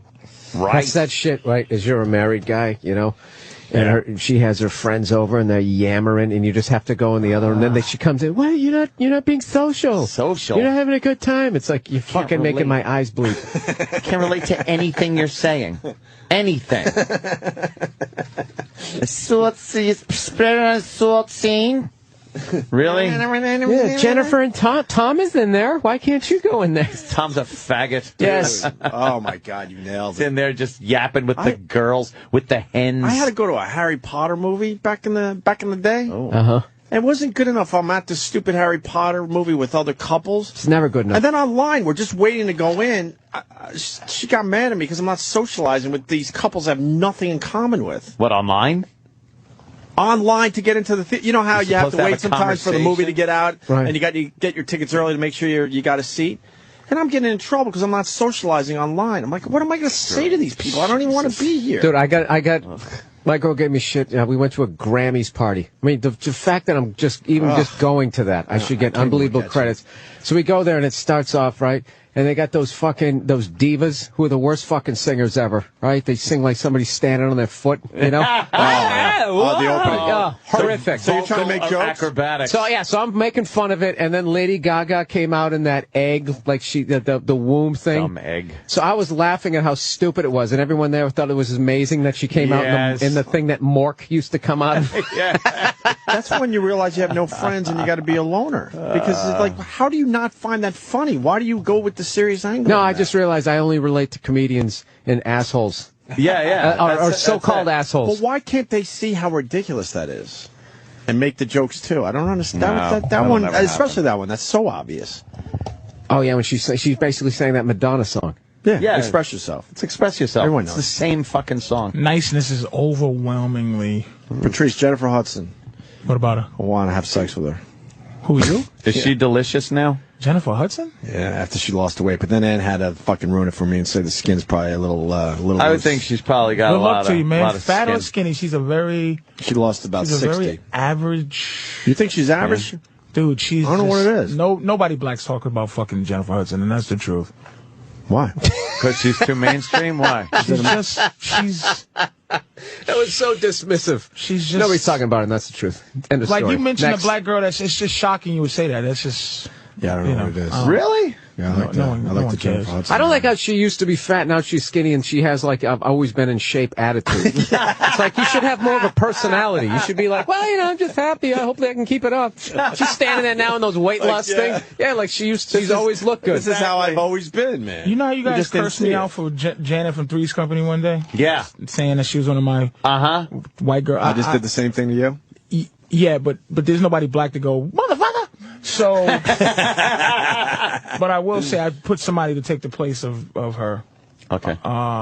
This goes back to when we asked you about a white girl. It was Adrienne Barbeau. Found Adrienne hot Barbeau. or sexy, right? It was Pam Smart, and I said Janet from Three's Company because she had a really juicy ass. Same qualifications as him saying everybody black that you say, Jennifer Hudson, you make them literally sick right now. I just made some black people and they probably don't listen to the show no more right now. That's it. Because you fucking, that shit represents. But, you know what? I'll replace it with Jennifer Tilly. Oh, that's a long fucking leap. Fucking, you upgraded big time there. Janet from Three's Company to Jennifer Tilly. How do you guys know these names? Jennifer That was a Tilly big in upgrade. her prime. You know Jennifer Tilly. I thought Jennifer Hudson was Goldie Hawn's daughter. That one. Kate Hudson. Kate Hudson. Okay. But this girl, Santa well, Ross that's what she looks like now. Jesus, Dan. Yeah, she looks terrible now. Look at that. I mean, I think that looks delicious now, man. Shit. Even with that gut thing around the pussy area, I think the gut thing around the pussy area. Whatever that thing is, Jennifer Tilly is fucking hot. You do enjoy a sloppy broad. I like pigs, man. Yeah, look at her big ass. You know, I wouldn't want to date her and walk around with her. You like that right there? Is that Jennifer Tilly? Yeah, bending over. You fucking hot. Current day like Jennifer Tilly bending over, by the way. She's hot. Them juicy, soggy tits. There is that dumb voice. Something Come on, man. in the African DNA that just says probably slavery. Show me a big ass. Well, no, Africans don't like big bitches too, though. Africans like them big, but Jennifer Tilly's hot to me, man. Well, she used to be. She's hot now to me. Back in the day when she was, but I can't see Patrice now. likes them when they slow down. Like when that metabolism starts. I like them when they catch up to them. I like to help their self-esteem. Come on, Jennifer, it's over. Come on, let's Patrice go. is standing at We're that going wall. home. Patrice is standing at the wall to pick them up when they hit it. All right, Jennifer. here you go. Come on, stand up. All the guys you used to Heckling turn all the down. hot ones as they walk by. You're not always going to look like that. I'm going to be there for you. That's why I wish I was a vampire. Just so I could be alive when the bitch falls off.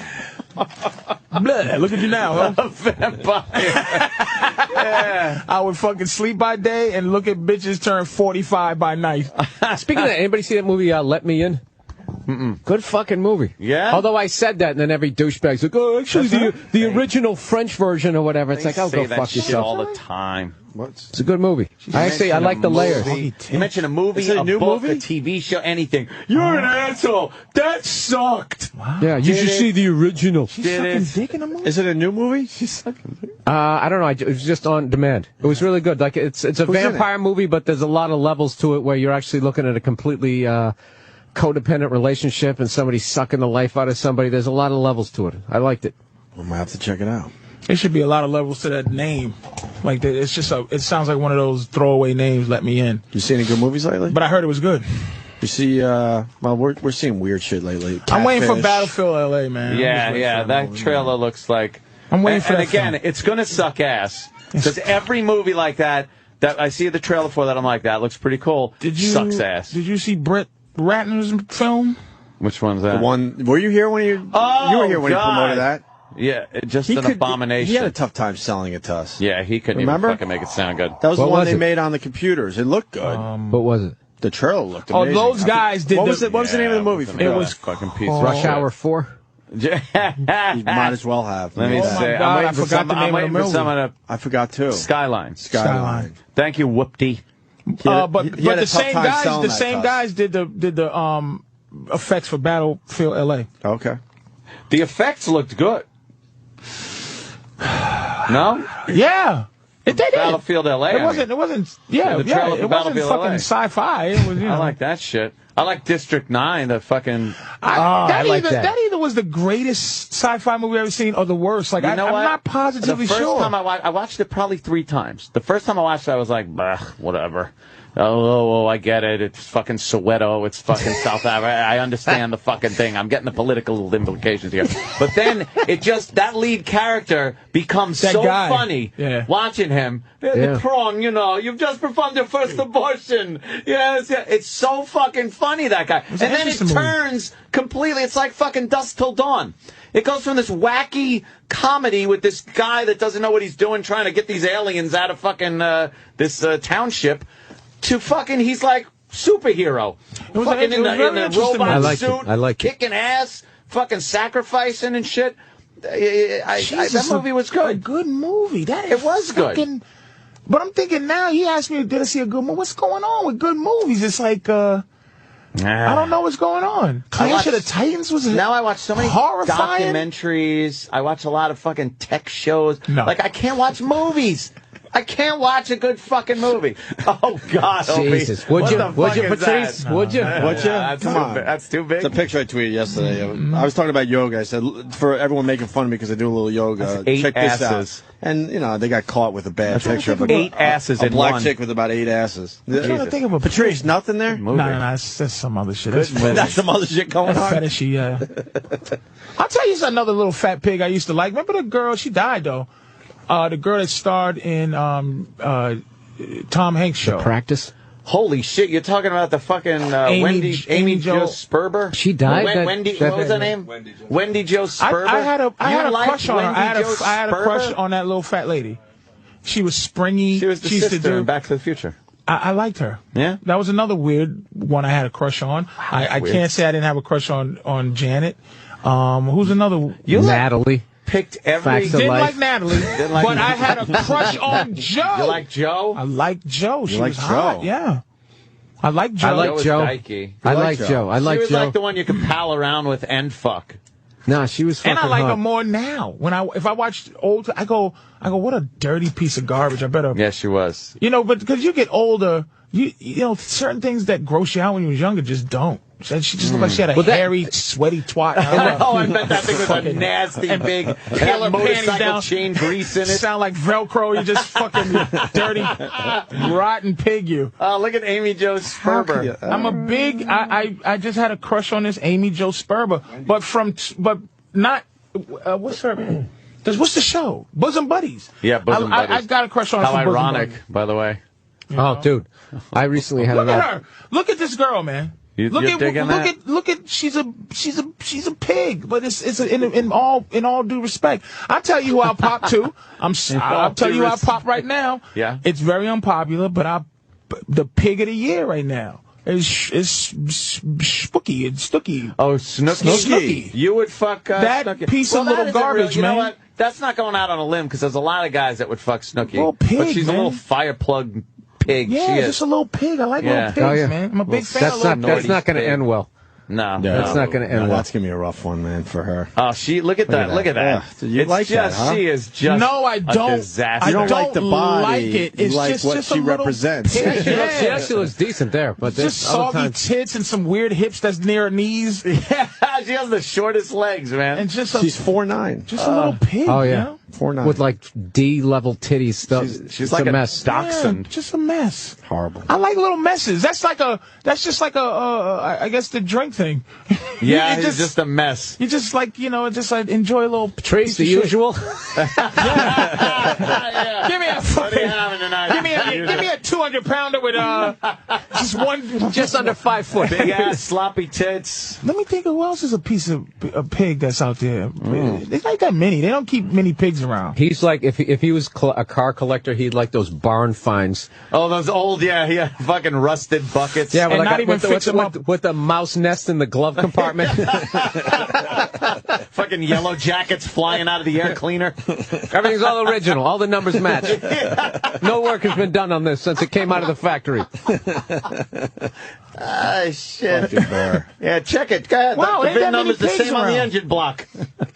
Well, look at that piece of garbage. You gotta love her. Being arrested. But who's another pig? That is a It's gotta be another pig. That is a tremendous blowjob, though. I will tell you that right there. Oh, I bet she's fucking sloppy. Phenomenal. I bet it's all spit. Phenomenal. She's like, when she opens her mouth, it looks like the fucking alien before it bites your heart out. Your dick ends up smelling like the top of a bar.